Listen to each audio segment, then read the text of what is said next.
आपने कभी सुना कि कोई छापा मार रही हो एजेंसी और उसके ऊपर कोई छापा मार दे? देखिए, ऐसे कई मामले इस देश में आए हैं और जहां पर केंद्र में दूसरी सरकार हो, राज्य में दूसरी पार्टी की सरकार हो, वहां पर इस तरह की स्थितियां बनी हैं। आपको याद होगा कि एक बार जयललिता ने करुणानिधि को रात में सोते हुए उठवा लिया था।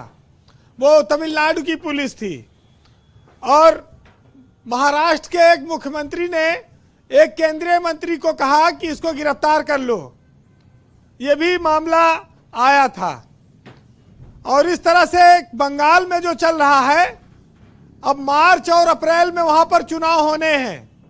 विधानसभा की 294 सीटें हैं जिस पर चुनाव होंगे और बीजेपी काफी लंबे समय से कोशिश कर रही है कि वो बंगाल में सरकार बनाए। ब्रजेश जी, उसने चारों तरफ से घेर तो लिया है, उड़ीसा में भी पहुंच गए हैं, बिहार में भी पहुंच गई है बीजेपी, लेकिन बीजेपी अभी बंगाल पे कब्जा नहीं कर पाई है। और ये राजनीतिक लड़ाई है और चुनाव तो देखिए जनता तय करेगी कौन जीतेगा।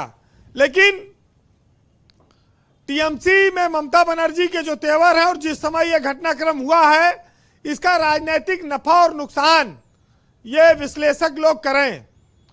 हालांकि मुझे उम्मीद थी कि सुलखान सिंह साहब आए हैं आज, और ये तो बांदा के रहने वाले बिहार में चंबल में डाकुओं से मिले हैं। ये डरने वाले आदमी नहीं है, डीजीपी भी रहे, लेकिन आज डर डर के बोल रहे हैं क्या? हाँ? मैं तो न कहूंगा, आपके दोस्त हैं, आप ही बता दो, डर के बोल रहे हैं। भाई ये तो सब डकैतों का सामना किए हैं, डीजीपी भी रहे, लेकिन खैर देखो एक बात बताएं वीरेन जी, पुलिस हमेशा पुलिस के साथ होती है, वो चाहे कलकत्ता की हो चाहे यूपी हो। ईडी को ये लोग पुलिस नहीं मानते हैं, इसीलिए फौरन ये किसके साइड चले गए? बंगाल वाली पुलिस की साइड।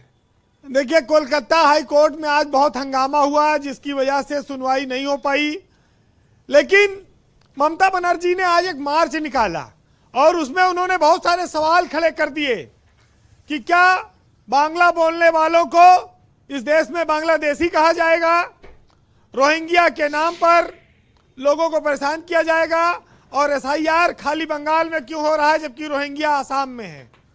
उन्होंने अपने प्रदेश की जनता को कनेक्ट करने की कोशिश की। 7 साल में 7 बार उनका ईडी से सामना हुआ है और जमकर उन्होंने विरोध किया है। भारत के संवैधानिक ढांचे में केंद्रीय एजेंसियों का विरोध नहीं होना चाहिए, लेकिन समस्या इस बात की है कि जब जो विपक्ष में रहता है वो इनको पिंजड़े का तोता कहने लगता है। जब कांग्रेस की सरकार थी तब ईडी सीबीआई तब भी पिंजड़े का तोता कहलाई, और आज बीजेपी की केंद्र में सरकार है तब भी उनको विपक्ष पिंजड़े का तोता कहता है। यानी कि पिंजड़े में तोता तो देखिए कैद रहता है, वो मालिक की इच्छा अनुसार कहते ना कि टाएं टाएं करता है जी। तो आज 6 लोगों के खिलाफ ईडी कोलकाता हाई कोर्ट गई थी। सबसे बड़ी बात यह है कि इसमें एक राज्य की मुख्यमंत्री का नाम भी शामिल है।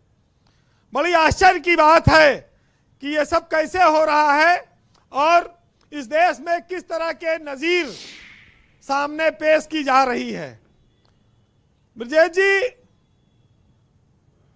हम इस देश में बहुत सारे बदलाव को देखते आए हैं, लेकिन राजनीति में जिस तरह से बदलाव दिखा है और कहा जाए तो नैतिकता का जो पतन हुआ है, खास तौर से विपक्ष को जो सम्मान देने की भावना समाप्त हो गई है, विपक्ष के साथ जो बदले की भावनाएं चल रही हैं, जिस पर आए दिन ये लोग कहते हैं जहां पर जो सरकार है वो अपने विपक्ष के खिलाफ सख्त एक्शन करती है, चाहे भाजपा के खिलाफ की सरकारें हों चाहे भाजपा की पक्ष की सरकारें हों। ये राजनीतिक शिष्टाचार में दिखाता है कि अब कोई गुंजाइश बची नहीं है, अब सिर्फ जो जिसको पा रहा है वो कुचल दे रहा है। वैसे ममता बनर्जी चुनाव के एकदम मुहाने पर हैं। वो एक अकेला किला है जो बचाए हुई है बीजेपी से, उसको देर सवेर बीजेपी छीन सकती है, लेकिन इसमें कितनी वो सफलता पाएगी ये अलग बात है। जी ब्रजेश जी, ईडी को एक कठिन परीक्षा के दौर से बंगाल में गुजरना पड़ रहा है। वैसे जब हम लोगों को क्लासरूम में हम लोग जाते थे एग्जाम देने बोर्ड में, अगर पेपर कठिन आ जाए तो छत दिन ताकते ताकते घंटों बीत जाती थी और देख लेते थे छत में कहाँ कहाँ जाला लगा है, कहाँ कहाँ प्लास्टर टूटा है। जब सवाल के जवाब नहीं आ रहा है तो छतें ताक रहे हैं। नहीं, जैसे तो राकेश त्रिपाठी बहुत ही अच्छे एडवोकेट हैं, लेकिन कभी इनका केस फंस जाता है तो ये प्रार्थना करते हैं कि आज सुनवाई ना हो। हाँ, ये तो है। देखिए, अकबर भी बहुत महान शासक हुआ, जी। लेकिन बीरबल दिन भर में 10 बार पागल बना सकते थे उसको। बीरबल इतने बुद्धिमान थे। तो इस देश में तमाम विचित्रताएं रही हैं, कोई बहुत बड़ी बात नहीं है। लेकिन ये टकराव मध्य प्रदेश, महाराष्ट्र में भी देखा गया, बंगाल में आए दिन देखा जाता है। इसका हल क्या है? दिल्ली में भी जब केजरीवाल थे तब भी ये टकराव देखा गया था। तो ये बताइए कि अगर ईडी कुछ और आगे कार्रवाई की, मान लीजिए 3 FIR है, पकड़ के जेल में डाल देंगे, जैसे CBI वालों के साथ बदतमीजी हुई थी कलकत्ता में। अब देखिए, तो संघीय ढांचे का जो व्यवस्था है उसमें टकराव की जो स्थिति है, ये अरे अब कौन सा ढांचा है? बता तो रहे हैं सुलखान सिंह जी, अब कोई ढांचा उचा नहीं है। अब या तो आप या हम। देखिए, ये तो बात भावनाएं क्या हैं, अब ये कोर्ट तय करेगी। कोर्ट के पाले में गेंद गई है। अगर दुर्भावना से छापा पड़ता है तो विरोध होना चाहिए। अगर कोयले की तस्करी का मामला है, मनी लॉन्ड्रिंग का मामला है, तो छापा जायज है, इसमें कोई विरोध नहीं होना चाहिए। जी वीरेंद्र जी, कंक्लूड करें जी। फिलहाल एक शायर है, उनका एक शेर सुना दूं कि महफिल में जिसे गौर से सब देख रहे थे और देखा न मैंने उसे, तो उसने मुझे देख लिया और फूलों ने दिए जख्म तो कांटों से गिला। क्या क्या क्या करना था आपने, आपको सलूक, और किया क्या क्या।